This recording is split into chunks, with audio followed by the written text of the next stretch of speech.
ഗുരുവായൂരപ്പൻ്റെ പ്രിയപ്പെട്ട ഭക്തനായിരുന്നു പൂന്താനം. സന്താനങ്ങളില്ലാത്ത ദുഃഖം അദ്ദേഹം അനുഭവിച്ചിരുന്നു.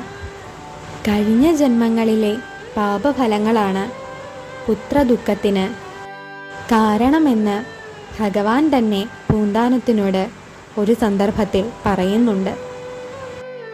അനുഭവിക്കാനുള്ള കർമ്മഫലങ്ങൾ അനുഭവിച്ച ശേഷം പുത്രകളത്രാദികൾ ഭഗവാന്റെ അനുഗ്രഹത്താൽ പൂന്താനത്തിന് ഉണ്ടായി.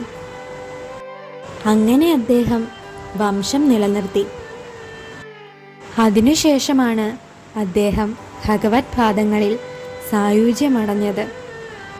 പൂന്താനത്തിൻ്റെ അന്തർജനം ഇരട്ടക്കുട്ടികളെ പ്രസവിച്ചു. കഴിഞ്ഞ ജന്മത്തെ കടബാധ്യത തീർക്കാൻ ജന്മമെടുത്ത ആ ശിശുക്കൾ ജന്മലക്ഷ്യം നിറവേറ്റി 10 വയസ്സ് തികയുന്നതിനു മുമ്പ് തന്നെ കാലയവനിക്കുള്ളിൽ മറഞ്ഞു. ദുഃഖിതരായ പൂന്താനവും അന്തർജനവും ശ്രീകൃഷ്ണ ഭജനവുമായി കാലം കഴിച്ചുകൂട്ടി. കുറേ കാലം കഴിഞ്ഞ് അന്തർജനം വീണ്ടും ഗർഭിണിയാകുകയും ശുഭമുഹൂർത്തത്തിൽ സുന്ദരനായ ഒരാൺകുഞ്ഞിന് ജന്മം നൽകുകയും ചെയ്തു. പക്ഷേ വിധി മറ്റൊന്നായിരുന്നു. ആ കുഞ്ഞിന് 1 വയസ്സ് തികയുന്നതിനു മുമ്പ് തന്നെ ഭഗവാൻ ആ കുഞ്ഞിനെ തിരിച്ചു വിളിച്ചു. പൂന്താനത്തിന് ഈ ദുഃഖം താങ്ങാവുന്നതിലും അപ്പുറമായിരുന്നു. പൂജാമുറിയിൽ സദാസമയവും പൂന്താനം കഴിച്ചുകൂട്ടി. അന്തർജനം പുത്രദുഃഖത്താൽ വിവശയായി. ദുഃഖിതനായിരിക്കുന്ന പൂന്താനത്തിൻ്റെ മുമ്പിൽ ഒരു ദിവസം ഭഗവാൻ പ്രത്യക്ഷപ്പെട്ടു. ഭഗവാൻ പറഞ്ഞു, ഹേ പൂന്താനം, അങ്ങ് എന്തിനാണ് വിഷമിച്ചിരിക്കുന്നത്? കർമ്മയോഗമാണ് അനുഭവിച്ചു തീർക്കണം.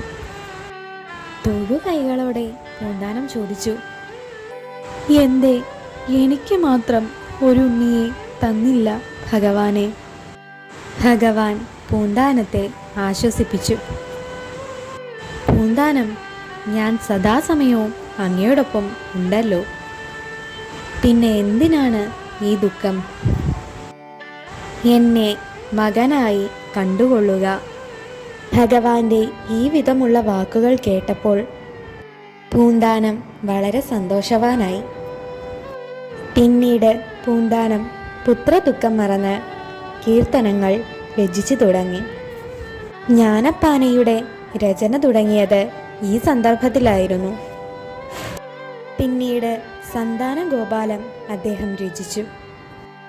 ഇങ്ങനെ വളരെയധികം കീർത്തനങ്ങൾ എഴുതി ഭക്തിയുടെ ലഹരിയിൽ മതിമറന്നു. നാരായണ ഇതി സമർപ്പയാമി.